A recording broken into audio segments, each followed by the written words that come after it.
¿Qué es un discípulo según el modelo de Jesús? Desde el punto de vista etimológico, el discípulo es un alumno, un aprendiz, un estudiante. Un discípulo debe estar dispuesto a aceptar y poner en práctica las enseñanzas de su maestro. Este fue el propósito por el cual Jesús llamó a sus discípulos.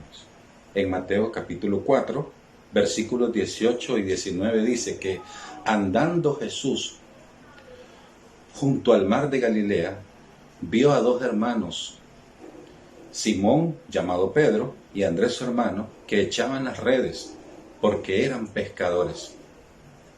Y les dijo: venid en pos de mí, y os haré pescadores de hombres. Esto significa que el resultado final del liderazgo de Jesús era convertir a esos discípulos en pescadores de hombres. Jesús estaba desarrollando un ministerio que enseñaba en la práctica la ciencia de ganar almas, y los discípulos tenían que aprender sobre la marcha. Esto explica lo que Elena de White dice: cada verdadero discípulo nace en el reino de Dios como misionero. En otras palabras, cada discípulo debe colaborar con Jesús en el cumplimiento de la gran comisión. Es por eso que en un plan de discipulado, el primer paso es el liderazgo. O sea que la prioridad del pastor deben ser los ancianos, porque el pastor trabaja con los ancianos. Los ancianos son el equipo del pastor. Los ancianos son el grupo pequeño del pastor. El trabajo de un anciano no es solamente organizar el orden del culto divino, predicar cuando les corresponde, o realizar actividades en la iglesia, sino que el anciano funciona como un pastor de la iglesia local, porque los ancianos son ordenados para cumplir un ministerio. Por eso el liderazgo de los ancianos debe crecer, por eso se les delega autoridad y se empoderan, no para que sean jefes, sino para que sean líderes que vayan al frente y lleven a cabo todos los procesos internos de la iglesia. Es por eso que la reunión más importante de un pastor es con sus ancianos. Ahí los ancianos se consagran, se capacitan, se equipan, se planifican, se organizan para realizar la obra misionera y se les delega para que cumplan su obra discipuladora con los líderes de grupos pequeños y los directores de departamento. En este proceso de discipulado, el pastor acompaña a los ancianos en la práctica del modelo sincrónico, el modelo de Jesús. El modelo sincrónico difiere del modelo cíclico, que tradicionalmente es lo que nosotros hemos aprendido y hemos enseñado. ¿En qué consiste un modelo cíclico? Bueno, cuando la iglesia hace planes para un tiempo determinado. Por ejemplo, hacemos un plan y lo dividimos en 4 etapas, en un tiempo de 5 meses. El primer mes, preparación de terreno. Hacemos servicio comunitario, ayudamos a los necesitados, hacemos ferias de salud. Los siguientes 2 meses los ocupamos para dar estudios bíblicos. El cuarto mes le llamamos mes de cosecha, son las campañas evangelísticas. Y el quinto mes es el mes de la consolidación, o sea, discipulado, capacitación. Sin embargo, cuando termina ese ciclo, entonces volvemos a comenzar de cero. Ese es un ciclo. Pero el modelo sincrónico de Jesús nos enseña que estas cosas, estas actividades se pueden hacer al mismo tiempo de manera simultánea. Cuando Jesús estaba aquí en la tierra, en su ministerio, pasaba tiempo con sus discípulos. Les enseñaba, interiorizaba con ellos, pero también los llevaba a la multitud. Les predicaba a la multitud, los enviaba de 2 en 2 a dar estudios bíblicos. Los hacía que participaran en la obra comunitaria, le daban de comer a la gente, expulsaban demonios, sanaban a los enfermos, hacían todas estas cosas al mismo tiempo y todo el tiempo. Ese es el modelo sincrónico que Jesús quiere que el pastor y sus ancianos realicen y lleven esa obra discipuladora en la iglesia. Ahora, hermano, es importante mencionar, queridos ancianos, que en la iglesia no se trata de hacer lo que uno quiere, sino lo que Dios quiere. Es por eso que el cargo y la responsabilidad de un anciano tiene como el propósito de llevar a cabo los planes y la visión de Dios para su iglesia. El anciano debe actuar como un representante de Dios, como un instrumento de Dios en esta tierra. Ese modelo, el entender la visión del llamado de Dios, es lo que define la identidad de un anciano que funciona como un pastor de la iglesia local. La experiencia de todo anciano de iglesia que se dedica a la obra de la predicación del Evangelio es transformadora para él, para su familia y para las personas con quienes se rodean. La palabra del Señor en el Evangelio de Marcos, el capítulo 3, versículos 13 y 14, nos presenta que el Señor Jesús subió al monte y llamó así a los que Él quiso y estableció a 12 para que estuvieran con Él y para enviarlos a predicar. Estos versículos nos enseñan que, en primer lugar, el privilegio de todo anciano de iglesia es estar con Cristo, es permanecer en la presencia de Cristo, es acercarse, así como los discípulos se relacionaron con el Señor, acercarse a la persona de Cristo para ser transformados. Somos transformados por medio de la contemplación de la gloria del Señor. En esa experiencia de transformación, en esa experiencia de estar cerca de Dios, de estar y conectado con el poder de Dios a través de la oración, a través del estudio de la palabra, a través de la administración de la palabra a otras personas, esa experiencia transformadora te va a habilitar, te va a capacitar para ir a predicar, para poder accionar, para poder practicar las cosas que aprendemos a los pies del Maestro. No existe verdadera transformación sin cumplir completamente el mandato de Dios. Para enviarlos a predicar involucra entonces asumir el reto de salir, de dejar la comodidad, de dejar de ser anciano solamente de la iglesia, dentro de la iglesia, en el tiempo que estás en la iglesia. Ir a predicar conlleva el reto entonces de avanzar, de salir, de ir a la gente, de relacionarnos con la gente, de hacer el trabajo donde está la gente. Los evangelios nos muestran a Jesús yendo a las personas, relacionándose con las personas. Él iba al templo, sí, pero su centro de acción no estaba en el templo. Su accionar, su trabajar, las cosas que él hacía estaban allá en las calles, en las casas, lejos del templo. De igual manera, cada anciano de iglesia que quiera asumir el reto del discipulado debe, sí, ministrar a la iglesia en el templo, pero saber que su misión está fuera del templo, donde está la gente necesitando esperanza, necesitando salvación. El texto clave que toda iglesia, todo anciano, todo dirigente debe comprender a cabalidad, lo encontramos en Mateo capítulo 28, versículos 18 al 20. En él se presenta lo que se conoce como la gran comisión, el mandato de Dios, la misión de la iglesia. ¿Y cuál es la misión de la iglesia? ¿Cuál es la orden? ¿Cuál es el imperativo? Hacer discípulos. Id a todas las naciones, a todas las personas, haced discípulos. Es el texto que nos presenta el Evangelio de San Mateo capítulo 28. Y este verbo, hacer discípulos, es el verbo principal, es el imperativo, es la orden de Dios. Así como Dios en el pasado, en el monte Sinaí, estableció su ley, su pacto, a través de los 10 principios del Decálogo, de igual manera en el monte de los Olivos, Él mandata, Él ordena, Él guía a la iglesia hacia el cumplimiento de su misión, que es hacer discípulos. Este verbo tiene 3 que le secundan, que le ayudan, que están allí para poder guiar a las personas, como lo es yendo, bautizando y enseñando.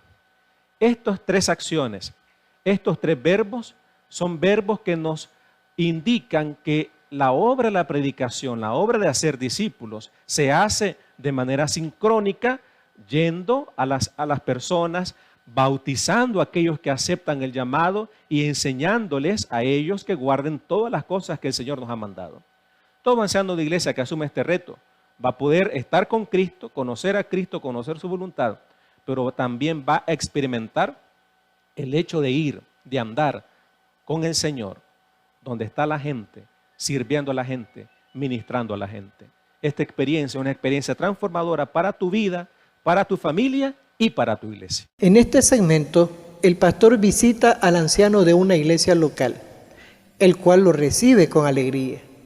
Después de tener palabras de cortesía, procede a estudiar el fundamento bíblico sobre el que descansa la expresa voluntad de Dios en cuanto al deseo de hacer discípulos. Seguidamente, le muestra, según el informe de diagnóstico, la condición actual de la iglesia. Con esta información, le explica la manera de cambiar esta situación y el papel que como anciano local se espera de él. En explicación, señala la importancia del análisis del diagnóstico, el análisis que se debe de hacer y cómo también él puede cambiar la mentalidad de los líderes de pequeña congregación para ser líderes discipuladores. Hacia el final de la visita, el pastor procede a hacerle un llamado personal para ser un anciano discipulador. Dios desea que tú reproduzcas las obras de Cristo. Me alegra que hayas aceptado el llamamiento como anciano. Y la pregunta es, hoy, ¿estás dispuesto a sacrificar tiempo, a tener un espíritu de abnegación y a la vez dispuesto para cambiar la condición de la iglesia con la ayuda de Dios, para ser usados por Dios, para convertir a nuestros miembros y transformarlos en discípulos? Yo asumo con responsabilidad del Señor, asumo con lealtad este compromiso. Quiero que esto pueda repetirlo, quiero que esto, con un énfasis renovado, poder replicarlo, poderlo reproducir y poder discipular a otras personas, a tantas personas como sea posible. Amén, gloria a Dios. Con énfasis renovado en el Señor, con lealtad, asumo este reto. El anciano acepta el desafío y procede a orar para sellar esta decisión. De cierto os digo, el que en mí cree, las obras que yo hago, él las hará también, y aún mayores hará, porque yo voy al Padre. Juan 14:12. En la siguiente escena, el anciano acompaña al pastor a visitar a un líder de pequeña congregación, porque el pastor está modelando o ejemplificando de manera práctica lo que se espera que el anciano reproduzca. Al llegar al hogar del líder, éste los recibe con alegría. Y después de unos pocos minutos de conversación introductoria, el pastor dirige la atención hacia la importancia del discipulado y se basa en la autoridad de la palabra de Dios, presentando el deseo de Dios para sus hijos sobre la necesidad de hacer las obras de Cristo, de convertirse en discípulo, de ser pescadores de hombres. Seguidamente procede a explicar la realidad de la condición de la iglesia y PC respectivamente, por medio del informe de diagnóstico.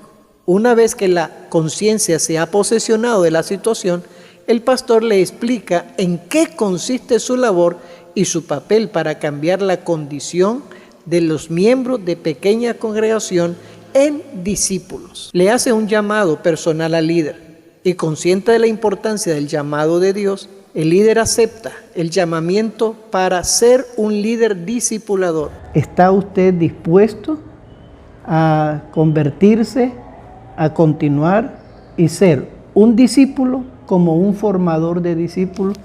¿Tiene usted esa disposición?